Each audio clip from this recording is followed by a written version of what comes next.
पत्रकार परिषद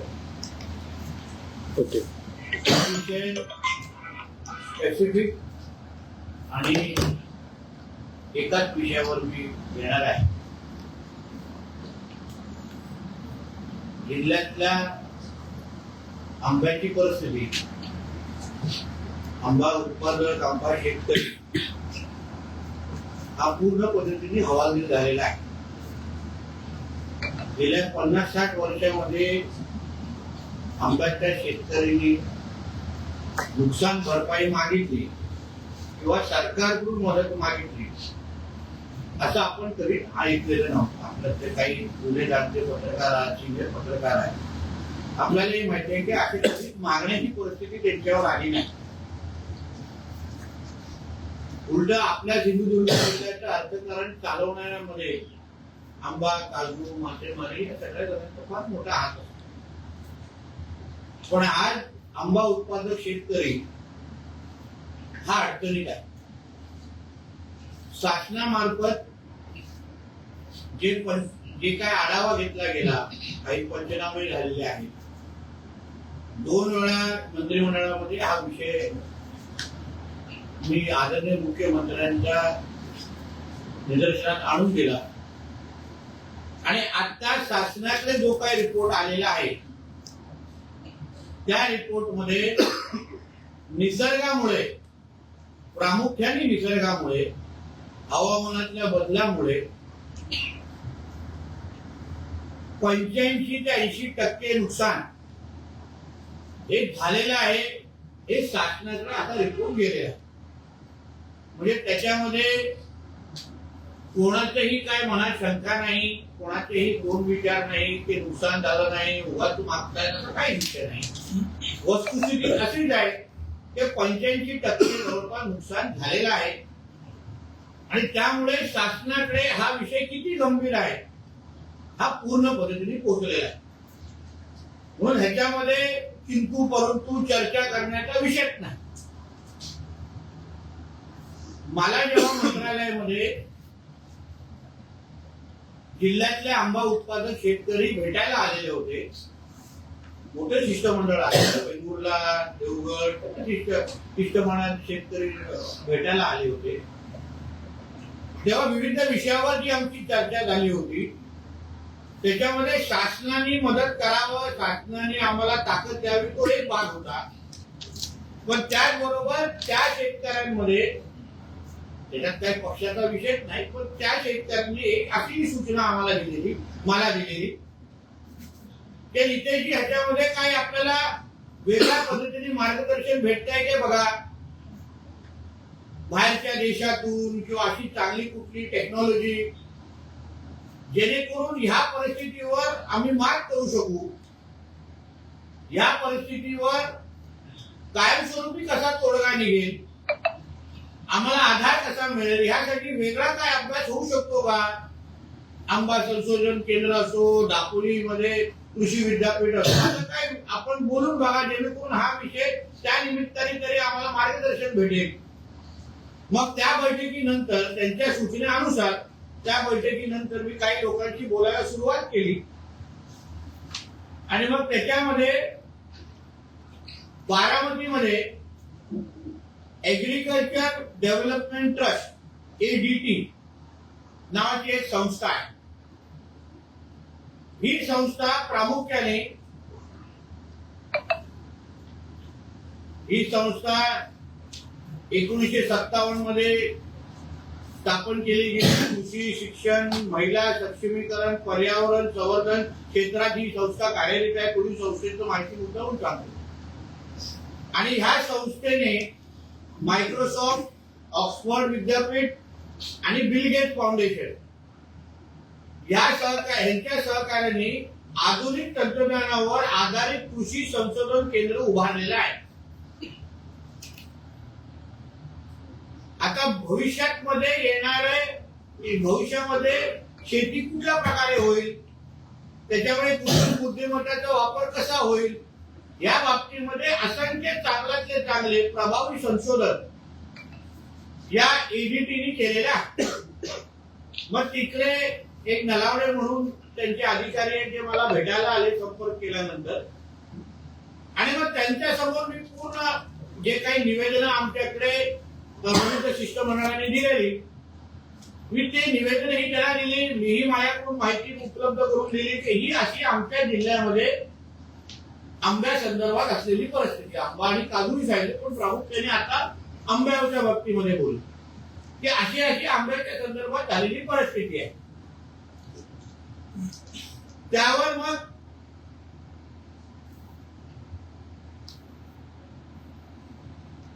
त्यांनी काही रिपोर्ट मला 10 दिवसांमध्ये देतो असं मला सांगितलं. त्यांनी पूर्ण पद्धतीने ते अभ्यास करतात, परिस्थिती जाणून घेतात, मग त्यांचे लोक लावून आपण मग त्याच्यावर आम्ही काय करू शकतो अशा पद्धतीची माहितीचा रिपोर्ट त्यांनी मला सादर केला.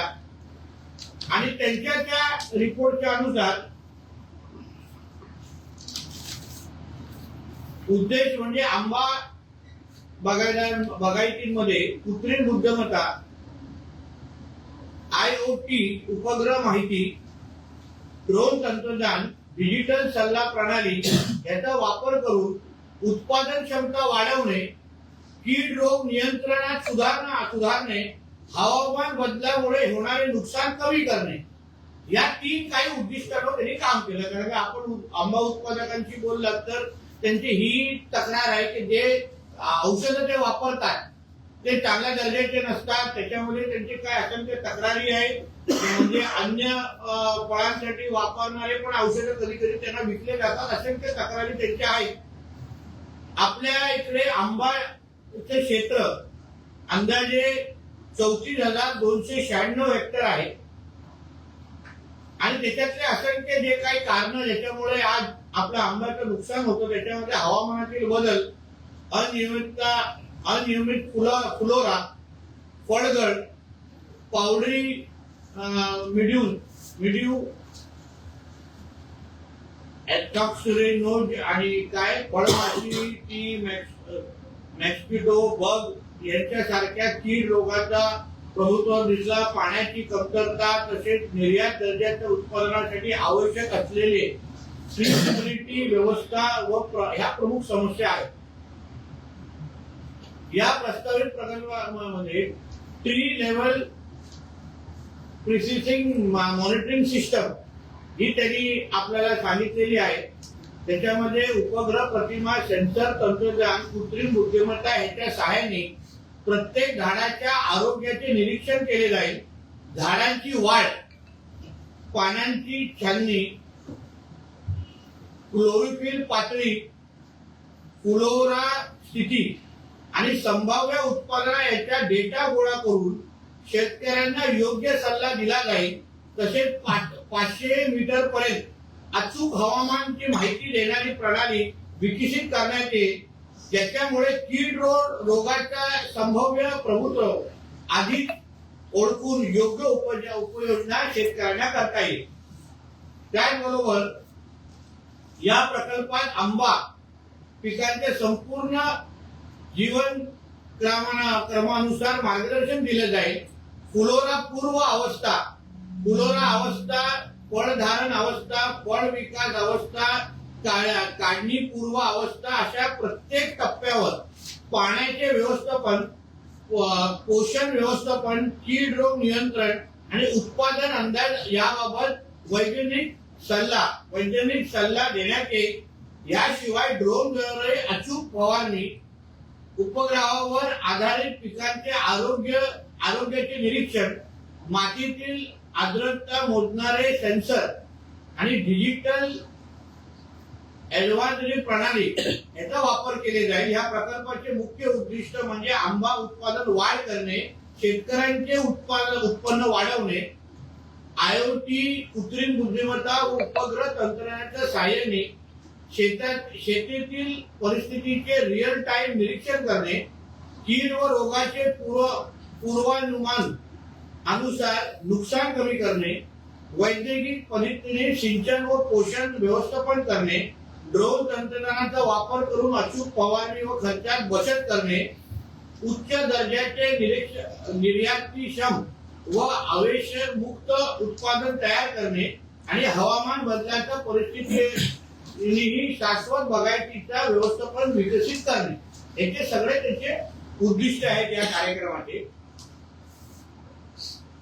आता ह्या प्रकल्पाच्या अंमलबजावणीचा खर्च प्रति हेक्टर जवळपास 45,000 असेल आणि आता त्यांनी 100,000 शेतकऱ्यांपर्यंत मला हे दिलेलं आहे, मला कार्यक्रम दिलेला आहे.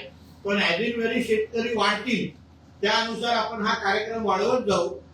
जवळपास या पूर्ण याच्यासाठी 4.5 कोटीचा खर्च त्यांनी आम्हाला दिलेला आहे, जे आम्ही जिल्हा नियोजन निधीतून आम्ही वापरण्यासाठी आम्ही तयार आहोत. माझ्या कलेक्टरांशी बोलणं झालेलं आहे.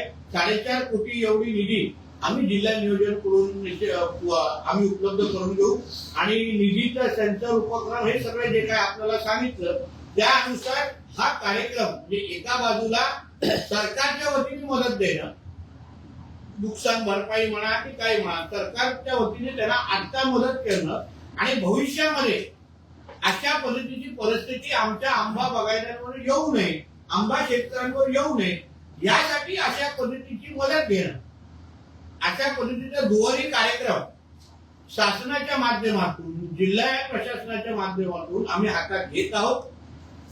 जेणेकरून भविष्यामध्ये आता तर सरकारची मदत आपण ह्यावेळी ह्या निमित्ताने घेतच आहोत, पण त्याचबरोबर अशा पद्धतीचा आपण उपाययोजना करायला सुरुवात केली. मी अजूनही लोकांशी बोलतो आहे, आंतरराष्ट्रीय पातळीचे काही कंपन्यांचे पण आमचं बोलणं चालू आहे. पण आता लगेच उपलब्ध होणारी जे राज्यामध्ये जे नावलौकिक झालेली ही बारामतीची ही जी काही संशोधन केंद्र आहे त्याची मदत घेण्यासाठी आम्ही तयार आहोत. त्यासाठी मी आधी त्यांच्या लोकांना मी ऑलरेडी ओके सांगितलेलं आहे, ते त्यांची तयारी करतायत, जेणेकरून लगेच आंबा उत्पादकांना आंबा शेतकऱ्यांना जी काही मदत आपण करायची आहे, जिची मागणी त्यांनीच माझ्याकडे केली होती त्याप्रमाणे आम्ही मदत देण्यासाठी आम्ही तयार आहोत. मला वाटतं हा विषय हा राजकीय विषय नाही. आम्हाला सगळ्यांच्या सूचना पाहिजे, आम्हाला सगळ्यांची मदत, आम्हाला सगळ्यांबरोबर काम मला तरी करायचं आहे. कारण का मीही त्याच भूमिकेचा आहे की आंब्याचं खरंच नुकसान झालेलं आहे आणि तसं रिपोर्ट पण आलेला आहे. जेव्हा पंचनामे करण्यात आले पहिले तेव्हा जी माहिती शासनाकडे दिली होती त्याला मी समाधानी नव्हतो. म्हणून जेव्हा ते शिष्टमंडळ मला भेटायला आलेले तेव्हा कृषीचे पण काही अधिकारी होते, त्यांच्या समोरच मी त्यांना टोकलेलं की तुम्ही परत जावा आणि योग्य पद्धतीने तुम्ही पंचनामे आणि माहिती शासनाकडे द्या. त्यानुसार 80-85% नुकसान आज अधिकृत पद्धतीने रिपोर्टवर दाखवलेलं आहे. म्हणजे आता आपल्याला कोणाला सिद्ध करण्याची पण गरज नाही, शासनाकडे ही माहिती आलेली आहे. आणि म्हणून माझं असं म्हणणं आहे, बघा कोणी मोर्चा काढावा नाही काढावा हा पूर्ण त्यांचा अधिकार आहे, मला काही हरकत नाही. पण जेवढे लोक या पूर्ण प्रक्रियेत आहेत ते सगळे लोक माझ्याशी बोलणारे आहेत, माझ्याशी व्हॉट्सअप पासून फोनवर बोलणारे आहेत, मला भेटतायत, माझ्याशी चर्चा करतायत. त्या दिवशी राजू शेट्टी पण मंत्रालयात मला भेटले, माझ्याशी त्यांनी चर्चा केली. तर म्हणून माझं असं म्हणणं आहे की हे आलेलं संकट हे तुमचं आणि आमचं नाही, हे आपलं आहे. हे सिंधुदुर्गाच्या आंबा शेतकऱ्यांच्यावर आलेलं संकट आहे, म्हणजे हे आपल्यावर आलेलं संकट आहे. जिल्ह्याचा पालकमंत्री म्हणून मी तुमच्या बरोबर आज उभा आहे. शासनाचा प्रतिनिधी असतो तरी शासनाकडे तुमचा गंभीर परिस्थिती सांगण्याची जबाबदारी ही माझी आहे. शासनाचे पैसे वाचवण्यासाठी मी इथे बसलेलो नाही. कुठल्याही अधिकाऱ्याच्या खिशातला किंवा त्यांचा पगार आम्ही मागत नाही. आम्ही बोलतोय जी ऍक्च्युअली परिस्थिती आहे आणि कधी न मागणारे अगर आपल्याकडे पुढे येऊन अगर काही मागत असतील, सहकार्य देत असतील आणि ज्याच्यावर आमच्या कोकणाचा आणि सिंधुदुर्गाचा अर्थकारण अवलंबून आहे त्या लोकांना शासन म्हणून मदत होणारच असा विश्वास मी या निमित्ताने आपल्याला देतोय. शेवटी आपण संवाद अगर आपल्या सगळ्यांचा एवढा चांगला असेल तर माझ्या अनुसार कोणी वातावरण खराब करण्याचा कोणीच प्रयत्न करू नये, कोणी प्रयत्न करत नाही. अगर शासन तुम्हाला नाही बोलत असेल, त्याच्यावर तुम्ही मोर्चा काढत असेल तर मान्य आहे, आम्हाला काही हरकत नाही. आणि तुम्हाला माहिती आहे मी कशा मी मोर्चात जाऊन उभा राहण्यापैकी आहे, मीही मोर्चातून तयार झालेला कार्यकर्ता आहे. म्हणून मलाही या सगळ्या गोष्टीची गंभीरता चांगल्या पद्धतीने कळते. त्या दिवशी शिक्षकांचा संच मान्यता संदर्भात मोर्चा होता. मी गेलो त्यांच्यामध्ये जाऊन उभा राहिलो, त्यांचा विषय सोडवला. आज विचाराचे समाधानी आहे. म्हणून शासन म्हणून अगर मी तुमच्याशी बोलतोय, शासन म्हणून अगर तुमच्याशी ऐकतोय, तुमच्या बरोबर उभा आहे, शासनाची भूमिका तुमच्यापेक्षा आमच्या आंबा बागायतदारापेक्षा वेगळी नाही. शासनाला माहिती आहे गंभीर परिस्थिती आहे. माननीय मुख्यमंत्र्यांना, दोन्ही उपमुख्यमंत्र्यांना, कृषी मंत्र्यांना, कृषी सचिवांना, तुमच्या पालकमंत्र्यांना सगळ्यांना माहिती आहे. जे जे शासनाचे प्रतिनिधी आहेत त्या प्रत्येकाला माहिती आहे आपली परिस्थिती गंभीर आहे. म्हणून एकत्र म्हणून माझं असं म्हणणे, जरा आपण हा प्रश्न सोडूया. एका बाजूला आपण शासनाकडून मदत घेऊया, दुसऱ्या बाजूला आपल्याला हे जे काही पर्याय आपण बारामती संशोधन केंद्र, ज्याला ऍग्रीकल्चरल डेव्हलपमेंट ट्रस्ट म्हणून एडीटी म्हणून जे काही नाव दिलंय, त्यांच्याकडून मदत घ्यायला लॉंग टर्म चालू करूया. जेणेकरून भविष्यामध्ये एका बाजूला आंबा संशोधन केंद्र साठी मी निधी उपलब्ध करून तेही मी बांधायला सुरू, म्हणजे त्याच्यावरही मी माझं काम सुरू केलेलं आहे. आणि म्हणून सगळ्या बाबतीमध्ये आमची भूमिका स्पष्ट आहे. लपवालपीचा काय विषय नाही. जसं मी तुम्हाला सांगितलं, हे तुम्ही आणि मी नाही, हा आम्ही विषय आहे. सिंधुदुर्ग म्हणून आपल्याला हा विषय हाताळायला लागेल. जसं आरोग्याची परिस्थिती आहे, शिक्षणाची परिस्थिती आहे, तशी आज आपल्या कधी नाही तर आपल्यावर आलेली परिस्थिती. एकतर हवामानामुळे आपल्याला त्रास झाला होता. आता तर ज्या आखाती देशामध्ये जी काही परिस्थिती उद्भवलेली आहे, आपले आंबे सौदी आणि दुबईला मोठ्या प्रमाणामध्ये जातात. आता तिथे पण युद्ध परिस्थिती आहे. तोही विषय आपल्या डोक्यावरून उभा आहे. म्हणून हा सगळा विषय अगर आपण सिंधुदुर्ग म्हणून अगर आपण हाताळला तर निश्चित पद्धतीने त्याच्यामध्ये आपल्याला यश मिळणारच. आम्ही तुमच्या बरोबर उभे आहोत. शासन हे तुमचं आहे. काल पण बघा अर्थसंकल्पामध्ये शेतकऱ्यांना कर्जमाफी आमच्या शासनाने जाहीर केली. 50,000चं प्रोत्साहन निधी पण जाहीर केली. मत्स्य संपदा योजना जाहीर केली. मुख्यमंत्री मत्स्य संपदा योजना जाहीर केली. म्हणून शासन म्हणून आम्ही कुठेच मागे नाही, कुठेही मागे पुढे करत नाही आहोत. कुठेही आम्हाला लांब पडायचं नाहीये. आम्ही तुमच्या बरोबर उभे आहोत. तुम्हाला असेल तर मी 12 तारखेला येतो, मला काही हरकत नाहीये. पण शेवटी शासन अगर एवढं करत असेल, शासन अगर आमच्याकडे रिपोर्ट आम्ही बोललो तर नाही एवढी नुकसान झालंच नाही, हे काय 50% नुकसान झालंय, 40% दोघा एवढं मागताय असं पण बोलताय का? मी बोलायलाही येणार नाही. कोणी माझ्या शासन असताना, मी पालकमंत्री असताना माझ्या कुठल्याच नागरिकांवर अन्याय करण्याची कोणी हिंमत करू शकणार नाही. विरोधी पक्षातून तयार झालेला पैकी कार्यकर्ता आहे मी माझ्या 10 वर्षाच्या कारकिर्दीला 8 वर्ष विरोधी पक्षामध्ये होतो. म्हणून मला चांगल्या पद्धतीने विषय कळतात. म्हणून माझं असं म्हणणं आहे की आज आपण सिंधुदुर्ग म्हणून शासनाशी बोललं पाहिजे. शासनाशी संवाद करत तुमच्याकडे जेवढी माहिती अजून असेल, आता उद्या सकाळी मी काही आंबा बागायतदारांना भेटायला जातोय देवगडमध्ये, त्यांची परिस्थिती, ग्राउंडवर परिस्थिती समजून घ्यायला. आता बजेट आज आलो, उद्या सकाळी जाणार, आंबा बागायतदारांची अजून बोलणं, सगळा संवाद चांगला आहे, आमचा चांगला संवाद सुरू आहे. म्हणून माझं असं म्हणणं आहे आपण सिंधुदुर्ग म्हणून हा विषय हाताळू, सोडू आणि निश्चित पद्धतीने शासन म्हणून जी आपल्याला मदत हवी आहे, सगळ्या पद्धतीची मदत आमचं महायुतीचं सरकार, आमचं देवाभाऊचं सरकार निश्चित पद्धतीने तुम्हाला करेल, हा विश्वास जिल्ह्याचा पालकमंत्री म्हणून मी इथे तुम्हाला देतोय. धन्यवाद. काय विषय देवगड मधील ना शेतकऱ्यांचं असं एक म्हणणं आहे की बाबा हेक्टरी जास्तीत जास्त नुकसान भरपाई आम्हाला मिळाल असं त्यांचे आग्रह आहे. म्हणजे 5 लाखापर्यंत हेक्टरी असेल. मागणी कशी आहे ना, सभागृहामध्ये पण लक्षवेधी केसरकरजी आणि निलेश राणे लावली. त्याला उत्तर आमच्या गोपालजींनी काय दिलं?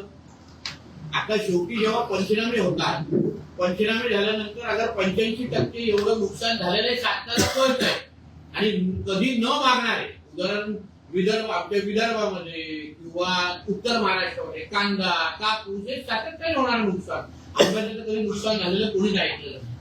आणि म्हणून कधी नाही तर अगर आमचे आंबा शेतकरी अगर उभे आहेत तर त्यांना कशी मदत करता येईल यासाठी शासन त्याच्यावरच काम करत आहे. तीच माहिती देण्यासाठी आलेलं. 12 तारखेला राजू शेट्टी आहेत, वैभव नाईक आहेत, यांच्या नेतृत्वाखाली एक मोर्चा होणार शेतकऱ्यांच्या, त्यामध्ये आपण जाणार आहात का? मला हरकत नाही ना.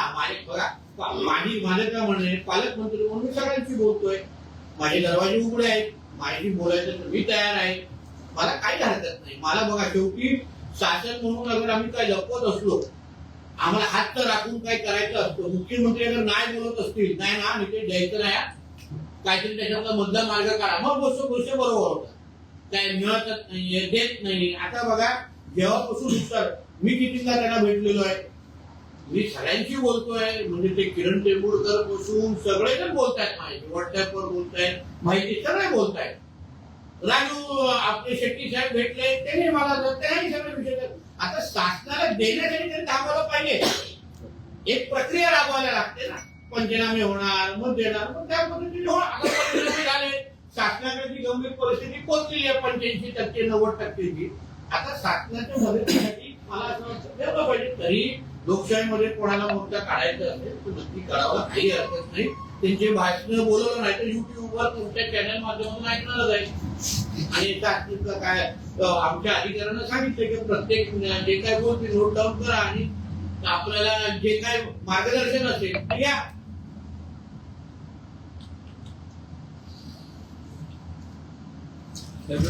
काही अनेक ठिकाणी सिंधुदुर्ग जिल्ह्यातल्या अंबानी काजूचं जे नुकसानग्रस्त क्षेत्र होतं ते शास्त्रज्ञ आणि कृषी विभाग यांच्या संयुक्त नगरपाणी अहवाल हा सादर केला गेला आहे शासनाला. ते क्षेत्र निश्चित झाले, मात्र अनेक ठिकाणी अजून पंचनामे झाले आहेत त्या प्रत्यक्षात. कुठे नाही झालं असेल ती माहिती द्या.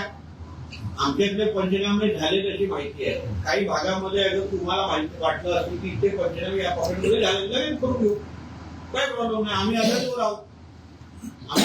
तुम्ही बोला की ह्या 2-4 भागात त्या राहिलेल्या आहेत या भागात, उद्या सकाळी अधिकारी जातील.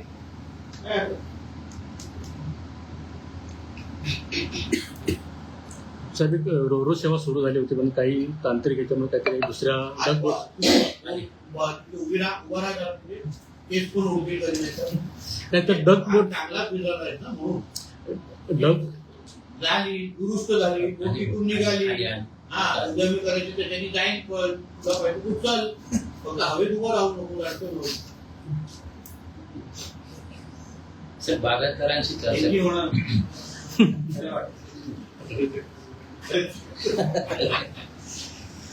बागायतदारांची चर्चा आहे. मात्र बागायतदारांना प्रत्येक वेळी त्यांचे सातबारा असते ते दाखवल्यानंतर त्यांचा जो हमीभाव असतो तो मिळतोच त्यांना. मात्र काय होतं, तिथे राबणारा प्रत्यक्षात शेतकरी जो आहे तो सध्या अडचणीत सापडलाय. कारण त्यांचं देखील म्हणणं आहे की पालकमंत्र्यांची आमची चर्चा होईल आणि त्यानंतर कुठेतरी एक मार्ग निघेल. त्याच्यासाठी आमच्या त्या मंत्र्यांच्या बैठकीत काय ठरलं माहिती ना, आंबा बघाय त्यांची बाग आहे आणि जे शेतकरी त्यांची संयुक्त मिटिंग लावाय, जेणेकरून त्याच्या मध्यस्थीने जिल्ह्याचा पालकमंत्री म्हणून त्यांना मला विनंती करायला. शेवटी ज्याचा बाग आहे आणि उद्या मी कोणाला बाग पातळीला चालवा लागेल, मला ठरवायचं आहे ना, तो जेटे साहेबांना देईल. या आपसातला त्यांचा तो संबंधाचा विषय आहे. पण अगर त्यांना कुठे वाटत असेल की बाबा आम्हाला मदत, तर मी त्या बैठकीमध्ये बसायला हेच सांगितलं होतं. त्या दिवशी आमचं ठरलं आहे, ते मंत्रालयामध्ये झालेली जी बैठक आहे तिथे तेच ठरलं. एक दिवस ते बोलले साहेब तुम्ही बसाल का, मी बसतो, मला काही हरकत नाही, मी बसतो. मी त्याला तुम्ही ह्या परिस्थितीमध्ये तुम्ही एकत्र या हेही सांगायला मी तिथे मध्यस्थी करायला तयार आहे. आमचं ठरलं आहे. आता ते तारीख देतील, त्याच्यानंतर उलट माझं त्यांना काय तुमच्या माध्यमातून विनंती अशी आहे की अशा पद्धतीचे मोर्चाने वाद करण्यापेक्षा त्या बैठका लवकर घ्या. उद्या मदत आल्यानंतर, आता उदाहरण सरकारने पुढच्या आठवड्यात मदत केली, मला कोणाच्या खात्यात बाग मालकाच्या, मग शेतकरी काय करणार? यापेक्षा तारीख निश्चित करून मला सांगू, बरोबर घ्या ना, बरोबर आपण त्यांच्यामध्ये त्यांच्याशी ती समेट करून काढली पाहिजे. नाहीतर उद्या मदत मिळाली, सरकारची मदत मिळाल्यानंतर शेतकऱ्यांना मदत देणारच नाही. त्याच्यापेक्षा आमची मदत तिथे घ्या ना, हे सगळे विषय करण्यापेक्षा जी जरा सूचना माहिती पोहोचवा तिथे. मलाही उद्या सकाळी भेटणार, मी त्यांना जाणार. यापेक्षा ती बैठक घ्या लवकर. उद्या ऍक्च्युली ती बैठक लावली पाहिजे होती, तिथे आम्ही बसून मार्ग काढला पाहिजे होता, माझा वेळ त्याच्यासाठी घेतला पाहिजे होता. साहेब, आता ह्या समस्येवरचा उपाय तुम्ही चारी बाजूने सांगितले. एका बाजूने नेमकं काय घडतं आणि त्याचे उपाय सुचवणं, म्हणजे कायमस्वरूपीची एक सिस्टम तयार होते. दुसऱ्या बाजूने तात्पुरते नुकसान भरपाई म्हणजे जी आता आहे, तरी पण हे सगळं आंदोलन करण्यामागचा हेतू काय असावा तुम्हाला काय वाटतं? आणि याच्यामध्ये राजकारणच दिसत आहे. 2-4 लोक असतील करायचे त्याच्यामध्ये. पण माझं असं म्हणणं की हा राजकीय विषयच नाही. त्यांच्याशी मी बोलायला तयार. त्याच्यात काय होतं म्हणजे ना, मी नेहमी बघितलं सरकारचा जेव्हा संवाद कमी पडतो तेव्हा असे काही आंदोलन उभे राहतात. पण मी इथं ओरडून सांगतो, मी कोणाशी बोलायला तयार. मला काही हरकत. तुम्ही मला सांगा काय करा की सरकार म्हणून आम्ही कॉन्फिडंट आहोत की आम्हाला मदत करायची आहे. मुख्यमंत्र्यांनी आम्हाला सांगितलं इथे मदत करायची आहे आपल्याला. मग आंदोलन करण्याचं मला कारणच कळत नाही. मोर्चा काढण्याचं कारणच कळत नाही. सरकार तुम्हाला कुठल्या विषयावर नाही बोलतोय. ठीक आहे, तुम्हाला तुमची एक मागणी आहे की पर हेक्टरी एवढे नाही पाहिजे. आम्ही नाही बोलतोय का? आम्ही त्याच्यातून पण मार्ग काढतो. मग आंदोलन करण्याचं कारणच काय नाही. ठीक आहे, काही लोकांना कदाचित आता त्यांच्या भागात काम राहिलं नसेल, इथे येत आहेत, एवढाच विषय आहे. स्वागत आहे, आम्हाला काही हरकत नाही. आम्ही कोल्हापूरला जातो, आम्ही सांगलीला जातो. माझ्या हिंदू सकल मोर्चासाठी मी राज्यभर फिरलेलो आहे. मला काही हरकत नाही, स्वागत आहे. राजू शेट्टी हे आमचे सुचिंतक आहेत. काय प्रॉब्लेम. साहेब, आंबा बागायतदार म्हणतात की जे वेंगुर्ला फळ संशोधन केंद्र आहे किंवा मोदी आहे किंवा दापोली यांच्याकडून आपल्याला माहिती दिली जात नाही. तक्रार मानकी पण आहे. हे आंबा संशोधन केंद्र आहे, ते 100% त्यांचं जबाबदारी पूर्ण करत नसल्यामुळे हे विषय झालेले आहे. काही दापोलीची जी कृषी विद्यापीठ आहे त्यांच्याही कामाच्यावर मी नाराज आहे. तर त्यांनी ज्या पद्धतीने ह्याच्यावर सतर्कता दाखवली पाहिजे, योग्य पद्धतीने मार्गदर्शन करायला पाहिजे, ते करत नाहीत. मी स्वतः त्याचा सदस्य राहिलेलो आहे. त्यांच्या ढिसाळ कारभारांना मी स्वतःहून जवळजवळ पाहिलेला आहे. म्हणून त्याही कामामध्ये सुधार कसा होईल त्यावर पण मला जोर आहे. म्हणून हे जे काही संशोधन केंद्र आहे त्यांचे पगार सरकार देत आहे. खूप प्रायव्हेट लिमिटेड कंपनी नाहीये. म्हणून सरकारचा पगार अगर कोण घेत असेल तर त्यांनी काम चोख बजावं. त्याच्यावर पण काय कारवाई करायची आपण पाहू ना. त्यांची मी तुम्हाला बोलतो ना, आज जे काही बोलतायत आंबा वगैरे ते तंतोतंत सत्य आहे. मी पण त्या भूमिकेचे आहे म्हणून तर उतरलो त्यांच्यावर. आता 85% नुकसान आहेच आणि उर्वरित 5% शिल्लक आहे. आता यापूर्वी आपण एपीएमसी मध्ये अनेक वेळा आंबा दरवाढीसाठी बैठका घेतल्या. त्यांच्या तिथल्या जे दलाल असतील त्यांच्या देखील चर्चा झालेली होती. तिथल्या व्यापाऱ्यांची चर्चा झालेली होती. अशा पद्धतीने काय दरवाढीसाठी आपण देखील पुन्हा पहिला टप्पा तर आता त्याला सरकारकडून काय मदत मिळत असते. आंबा असत नाही तिथवर आहे. आता काहीतरी एक 15-20 पेट्या जात आहे. त्याच्यामध्ये काय निर्निश्चित होणार. मूळ मुद्दा विचार वेगळा आहे. मूळ मुद्दा असा आहे की आता आहे ना, आता सरकारने मदत करायला पाहिजे. अशा पद्धतीचं मार्गदर्शन मिळायला पाहिजे. हवामानामध्ये होणारे बदल हे ना तुमच्या हातात आहे ना माझ्या हातात. ते जगभराच्याच परिस्थिती आहे. आणि त्याच्यामध्ये तोडगे कसे काढायचे मग अशा काहीतरी तज्ञ लोकांना बरोबर घ्यायचं, ज्यांनी ह्यावर अभ्यास केलेला आहे, ज्यांनी याच्यावर तोडगा शोधलेला आहे. आता बारामतीला तुम्हाला माहिती आहे विविध पद्धतीने तोडगा काढण्याचे एक केंद्र आहे. आता त्यांची मदत घेऊ. त्यांची मदत, पण भविष्यामध्ये त्यांच्याकडेही न जाता आपल्या सिंधुदुर्गामध्ये राहून अशा पद्धतीची लॅब कशी उभं करता येईल यावर पण अशा सूचना मला सन्मान्य राणे साहेबांनी दिलेल्या आहेत. त्याच्यावर पण आम्ही काम सुरू करणार आहे. त्याच्यासाठीही पण काही तज्ञांशी मी बोलणं सुरू केलेलं आहे. कारण का जेणेकरून सिंधुदुर्गामध्ये राहून जसं आज आम्ही बारामतीकडे जातोय तसं अन्य जिल्ह्याचे लोक आंबा काजूच्या संदर्भात आमच्या सिंधुदुर्गामध्ये आले पाहिजे आणि आमच्याकडून इथून तोडगा घेऊन गेलं पाहिजे. अशा आता ह्या निमित्ताने बोलतो ना, वाईटातून चांगलं काय, ह्या सगळ्या गोष्टी निघतील आता.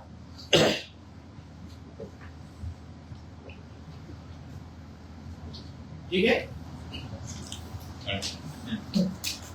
ताज्या अपडेट्स आणि ताज्या बातम्यांसाठी कोकण एक्सप्रेस डिजिटल न्यूज चॅनलला सबस्क्राईब करा, लाईक करा, कमेंट करा आणि शेअर करा. आणि महत्त्वाचं म्हणजे बेल आयकॉनवर क्लिक करायला विसरू नका.